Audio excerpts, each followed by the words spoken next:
Assalamualaikum warahmatullahi wabarakatuh. Selamat datang teman-teman semua di channel Web Artisan 101, channel yang membahas tentang tutorial di dunia khususnya web development. Nah, untuk tutorial kali ini kita akan membahas part kedua dari tutorial membuat chatbot di Laravel yang diintegrasikan dengan ChatGPT dan juga nanti insya Allah akan diintegrasikan ke API WhatsApp. Kemarin kita sudah membuat di tutorial pertama tentang cara mengintegrasikan project Laravel kita ke API ChatGPT. Di tutorial part 2 ini kita akan lebih fokus membahas mengenai cara kita build chatbotnya itu sendiri. Oke. Sebelum kita masuk ke tutorialnya, pertama-tama untuk teman-teman yang belum subscribe channel ini, bisa silakan subscribe channel dan juga aktifkan notifikasinya agar tidak ketinggalan update tutorial terbaru dari channel kita. Dan juga seperti biasa, bagi teman-teman yang ingin ada disampaikan atau didiskusikan, baik terkait dengan tutorial maupun di luar tutorial, bisa langsung saja chat di kolom komentar video. Kita berlama-lama, langsung saja kita masuk ke tutorial part kedua ini. Oke, kita akan menyinggung sedikit mengenai tutorial di part pertama kemarin. Jadi di part pertama kemarin kita sudah mencoba mengirimkan request ke ChatGPT, sudah berhasil. Tapi di sini dia belum dinamis karena kita hanya memasukkan promnya itu di controller saja, yaitu promnya adalah siapa kamu. Jadi apapun yang kita masukkan di sini jawabannya adalah siapa kamu tadi. Misal kita masukkan 1 tambah 1 berapa?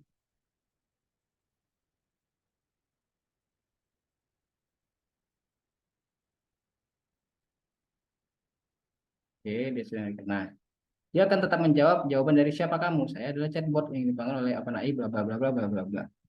Oke, untuk itu di video tutorial ini kita akan membuat dia lebih dinamis. Nah, pertama-tama, oke, ini kita hapus dulu bagian-bagian ini supaya kode kita lebih rapi. Teman-teman yang belum melihat penjelasan dari bagian ini, bisa lihat di part pertama, sudah kita jelaskan di sana. Tapi untuk di bagian ini kita tidak kita perlukan lagi. Nah, ini aja yang kita perlukan. Oke, kita lihat dulu untuk struktur request kita ke API dari ChatGPT. Teman-teman, seperti biasa ada API key, kemudian kita inisiasi OpenAI kliennya. Nah, di bagian respon ini, teman-teman bisa lihat ada dua parameter yang kita kirimkan, yaitu model dan juga message. Sebenarnya ada beberapa parameter lain, tapi parameter itu tidak wajib. Yang wajib itu adalah model dan message ini yang perlu kita kirimkan. Untuk parameter lain, teman-teman bisa langsung cek sendiri di dokumentasi yang kemarin sudah kita berikan.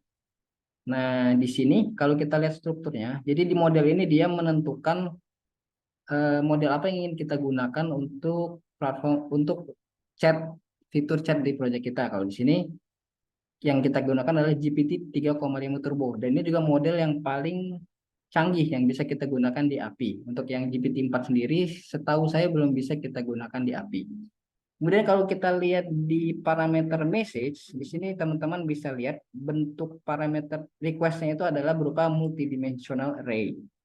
Jadi di dalam array utama ada array lagi yang merupakan array yang berisi prompt. Prompt itu seperti kemarin saya bahas, role ada isinya ada role dan juga konten. Untuk role ini ada user, ada asisten, ada sistem. Bisa lihat di part pertama. Nah, jadi bagaimana cara kita membuat chatbot kita dinamis? Caranya adalah skemanya adalah seperti ini. Jadi kita tambah array saja di parameter message kita. Jadi seperti ini. Nah, seperti ini nanti dia akan dinamis. Ini contohnya saja. Tapi nanti untuk implementasi kita lakukan, kita berikan tutorialnya. Gitu. Jadi saya harap teman-teman sudah paham yang akan kita lakukan di tutorial kali ini. Dan juga untuk penyimpanannya di sini kita menggunakan session saja. Jadi session adalah penyimpanan sementara untuk user yang surfing di website kita. Jadi di sana kita masukkan masukkan array baru, yaitu array nanti chat yang menyimpan multidimensional array dari message ini. Oke. Pertama-tama untuk melakukan itu semua kita harus membuat satu function baru. Function ini nanti bertujuan untuk menghandle inputan yang dimasukkan oleh user di bagian sini.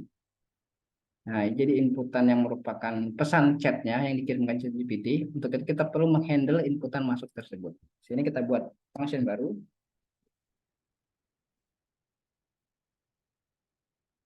bernama proses chat.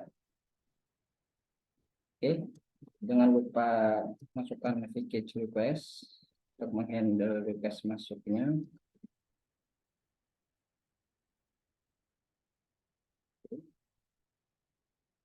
Dan untuk bagian ini kita cut saja ke bawah karena nanti indeks hanya akan menampilkan halaman chat yang tadi kita lihat sebelumnya. Di sini untuk proses handle-nya semuanya kita pindah ke sini.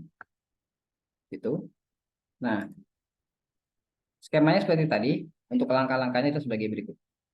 Pertama-tama kita tangkap dulu request masuk dari user. Sini kita beri nama variabelnya konten.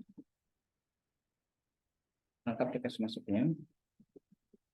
Kita beri parameternya namanya konten. Kita cocokkan di bagian view. Sini name kita beri nama konten juga supaya bisa ditangkap di controller kita.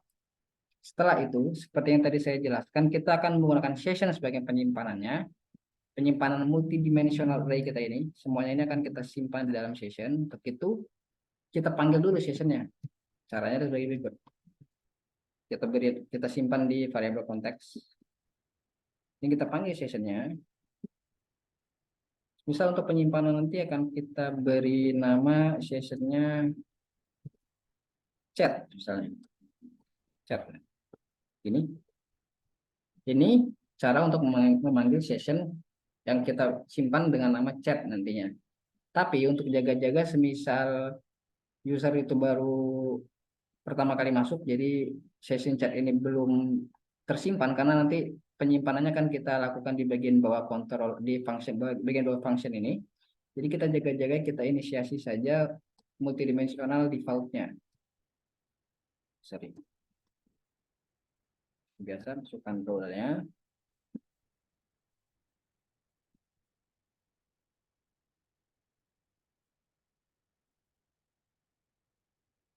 Kita beri saja defaultnya halo. Ini misalnya si user baru masuk dan belum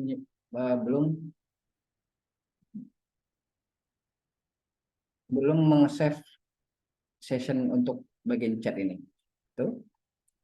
Kemudian langkah selanjutnya adalah kita masukkan request baru dari user ke session kita, ke konteks ini kita tambahkan. Caranya sebagai berikut. Konteks yang kita tambahkan dalam bentuk array. Kita buat array-nya seperti biasa. Struktur yang tadi sudah dijelaskan. Jadi struktur itu harus ada di bagian message itu strukturnya harus ada role-nya dan juga harus ada kontennya. Jadi kita tentukan dulu role-nya. Karena ini datangnya dari user, kita beri nama role-nya user. Kemudian kontennya sesuai yang dimasukkan oleh user, yaitu yang kita tangkap tadi. Kontennya adalah sebagai berikut. Nah, ini kita sudah menambah message baru di bagian konteks kita. Kemudian konteks ini kita langsung masukkan saja karena ini bentuk sudah multidimensional array. Ini juga sudah multidimensional array. Sudah multidimensional array di sini. Karena ini kan kita menambahkan array baru ke dalam sini. Jadi langsung saja kita ganti konteks. Oke, sudah. Nah, setelah itu kita perlu menambahkan respon dari ChatGPT masuk lagi ke dalam konteks. Jadi begitu. Setelah konteks yang kita kirimkan, otomatis dari ChatGPT akan ada balasan jawaban dari konteks yang sudah kita masukkan. Nah, jawaban ini perlu kita tambahkan lagi ke dalam konteks itu. Bagaimana caranya? Caranya begini. Jadi kita ambil untuk jawaban dari ChatGPT-nya. Begini caranya, untuk lebih jelasnya bisa dilihat di tutorial part pertama. Nih. Nah, kita ambil saja bagian kontennya. Jadi role-nya di sini udah pasti asisten. Jadi caranya sama seperti di atas tadi. Konteks tidak ada yang typo. Nah, kita masukkan lagi dalam bentuk array. Nah, ini karena dia merupakan jawaban dari ChatGPT, kita beri nama role-nya asisten. Kontennya apa? Kontennya merupakan jawaban konten dari ChatGPT, yaitu adalah sebagai berikut.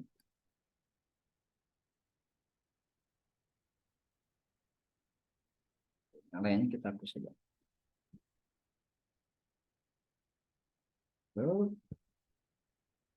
Oke, begitu.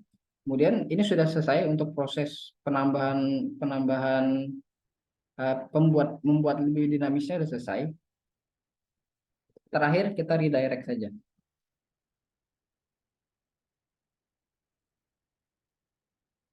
Kita redirect ke halaman indeks, halaman chat.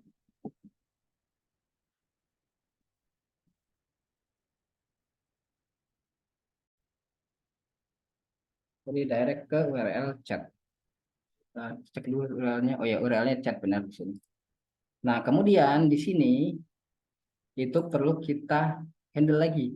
Caranya adalah kita ambil eh, sessionnya yang tadi sudah kita save. Oh maaf, di sini kita belum save sessionnya. Jadi kita save dulu untuk sessionnya. Caranya harus sebagai berikut. Tadi karena kita mau mengambilnya namanya chat, jadi kita kasih nama chat di sini. Kita masukkan saja semuanya konteks gitu.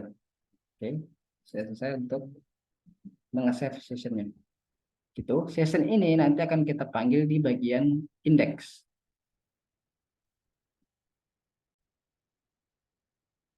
Sama seperti kita lakukan di bagian proses chat tadi, kita copy saja. Ini untuk mengambil konteksnya. Ya. Ini kita ganti. Kemarin di video pertama kita membuat variabelnya namanya respon. Ini kita ganti variabelnya konteks. Dan juga di bagian chat indeksnya kita ganti juga. Masih respon, kita ganti di sini jadi konteks. Tuh. Ini juga kita ganti arrow. Sini kita ganti konten.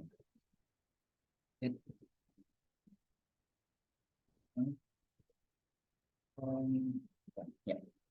Begitu kita coba ini ya. Berapa satu tambah satu? Kita coba.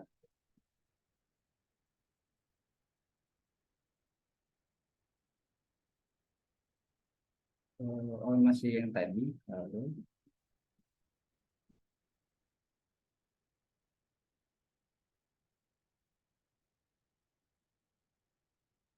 lalu dia. Kita cek lagi. Sepertinya ada yang salah. Kita lihat di bagian session di sini.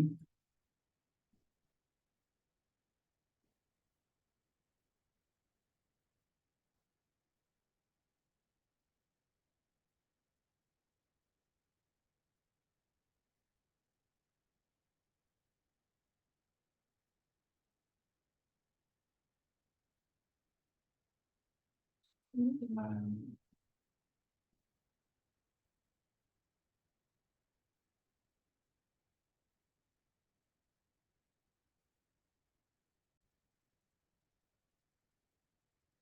oh iya ini belum kita buat root untuk menghandle dari sini. Maaf. Jadi kita buat rootnya dulu terlebih dahulu. Ehm, tuh,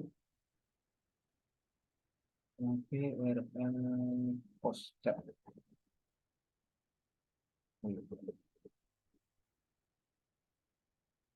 Nah, di sini kita buat dulu rootnya.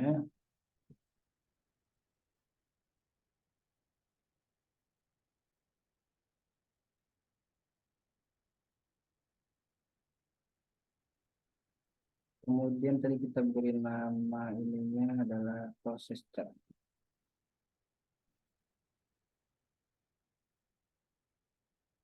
Oke, kita coba lagi.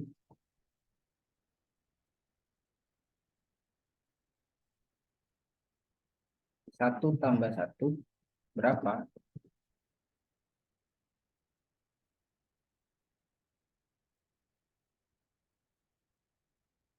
Yet method is not support. Oh maaf, di sini masih salah.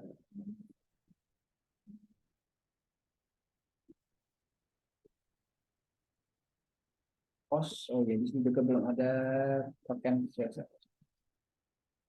Kita coba lagi.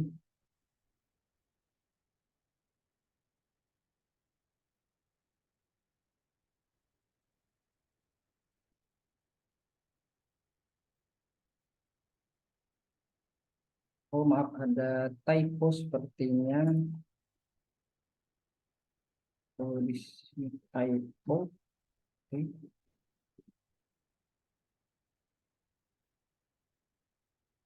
Nah, satu tambah satu adalah dua. Untuk melihat apakah dia sudah dinamis atau belum, kita coba lagi. Terus ditambah tiga berapa?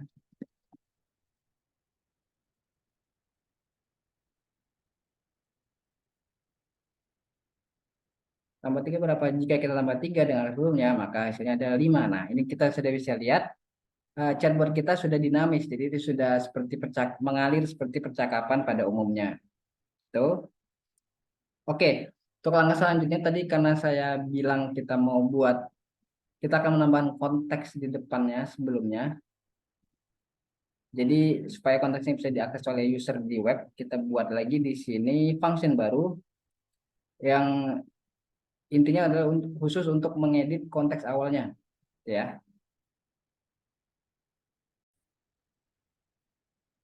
Untuk itu di sini kita buat view baru, beri nama view-nya edit, kita copy saja dari chat sini untuk strukturnya ini, samakan. Yang kita rubah mungkin di bagian sininya, karena nanti cuma ada satu konteks saja.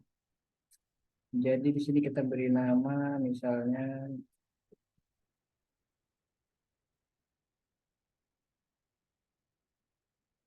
Nanti kan kita buat variabelnya dari controller, dari controller, kita beri nama initial context. Initial context itu untuk ini ya nanti saja. Oke, begitu.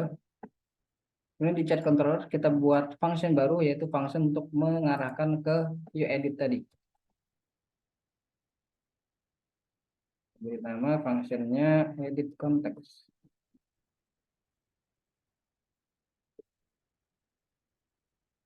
Tuh. Nah, di sini kita perlu mengambil session. Kita copy saja. Text. Nah, karena konteks itu akan kita masukkan di paling awal, jadi di paling atas dari eh, eh, pesan pertama, merupakan pesan pertama, jadi kita panggilnya seperti ini. Inisial konteks sama dengan konteks. Karena paling awal jadi nol, itu. Yang baru kita ambil kontennya. Itu. Nah, kemudian baru kita return ke view edit tadi.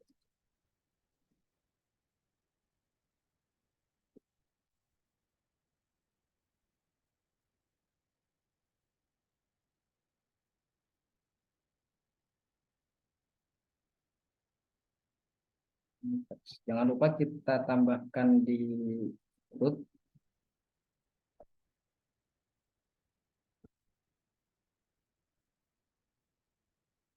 Git tadi nama kontrolnya adalah edit context.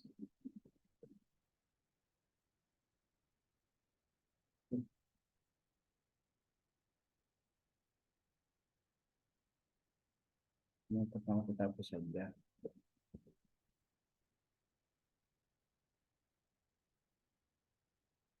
Lalu kita coba cek dulu. Oke, sudah kita coba di sini. Apakah sudah mengarah ke sana? Nah, ini konteks awalnya yaitu halo. Oke. Nah, kemudian kita buat function baru. Tujuan dari function ini adalah mengubah. Jadi mengubah konteks ini sesuai dengan custom yang mau digunakan oleh si user, gitu ya. Jadi kita buat function baru di sini. Functionnya adalah update. Jadi menghandle dari view edit tadi dia masuk si user memasukkan konteks baru, nanti akan dihandle di function update ini.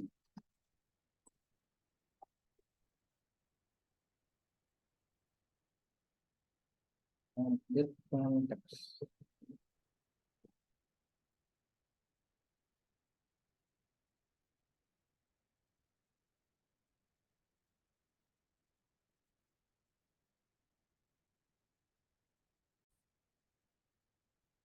Nah, di sini sekarang kita akan mereset konteksnya. Jadi walaupun si user sudah sudah menggunakan sudah chat sebelumnya, di sini kita reset saja. Jadi kita buat konteks baru sama dengan multidimensional array. Kemudian di array pertama kita kasih konteksnya.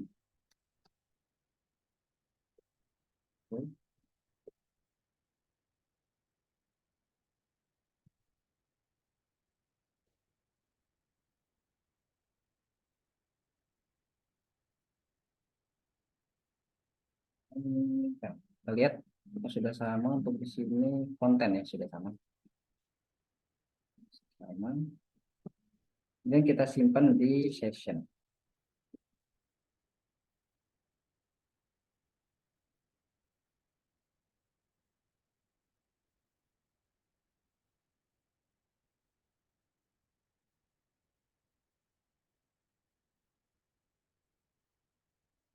Dan kita redirect.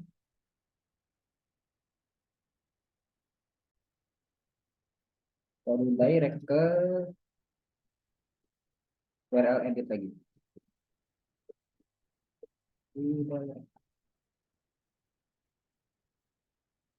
Gitu. Oke, jangan lupa untuk di sini kita masukkan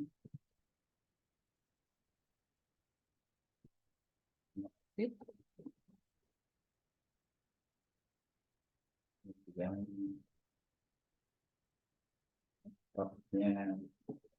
rootnya. Ini kita tambahkan di root.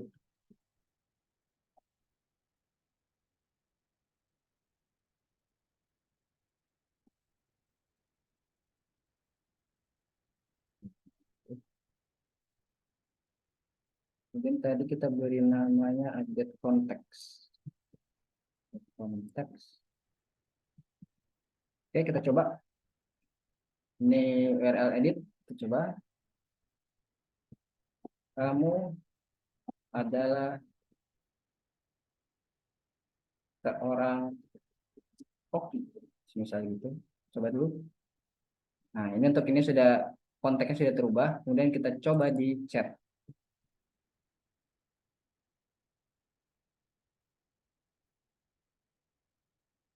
Ya, sudah di konteks awal sudah ada. Kemudian siapa kamu?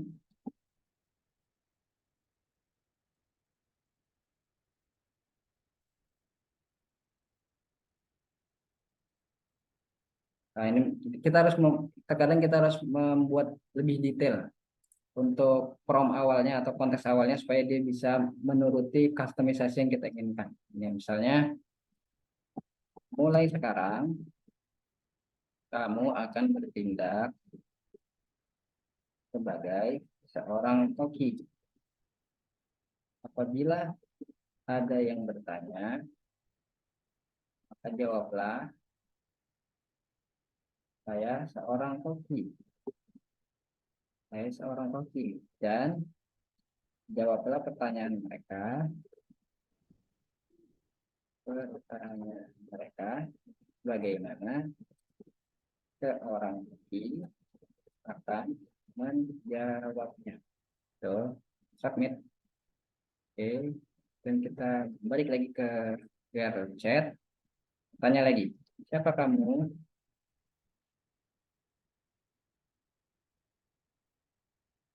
Saya seorang koki. Nah, dia sudah jawab. Bagaimana saya bisa membantu Anda? Nah, untuk lebih bagusnya lagi, mungkin untuk konteks ini kita hide saja. Jadi yang tahu hanya kita untuk customnya begitu ya. Untuk bisa seperti itu, di sini kita ke view chat, kita tambahkan di sini untuk key-nya. Nah, di sini kita tambah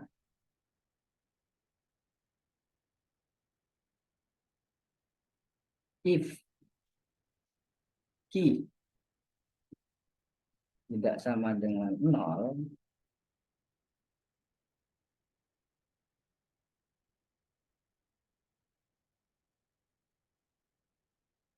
nah jadi otomatis konteksnya akan di hide. Jadi hanya kita yang tahu untuk customnya.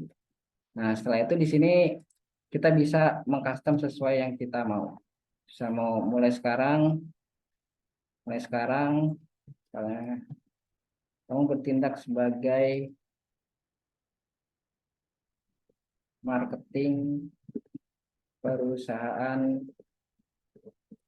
ABC yang menjual barang elektronik, alamat perusahaan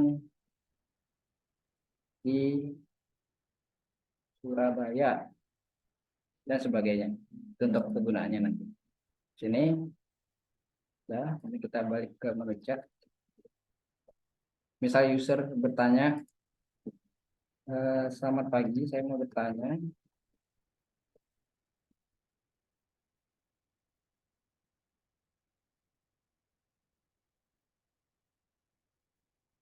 Nah, dia sudah akan menjawab sesuai sesuai keinginan kita, sesuai custom kita. Saya mau beli di alat elektronik,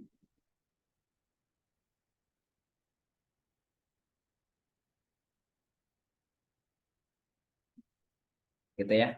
Jadi begitu untuk kita build chatbotnya supaya dinamis dan dan percakapannya mengalir seperti pada umumnya. Jadi itu juga mengakhiri tutorial kita di part kedua ini. Apabila ada kekurangan di tutorial ini, saya mohon maaf sebelumnya, dan juga saya harap tutorial ini bisa membantu teman-teman semua dan bisa menambah, sama-sama menambah ilmu kita. Gitu, kurang lebihnya saya mohon maaf. Terima kasih sudah menonton. Assalamualaikum warahmatullahi wabarakatuh.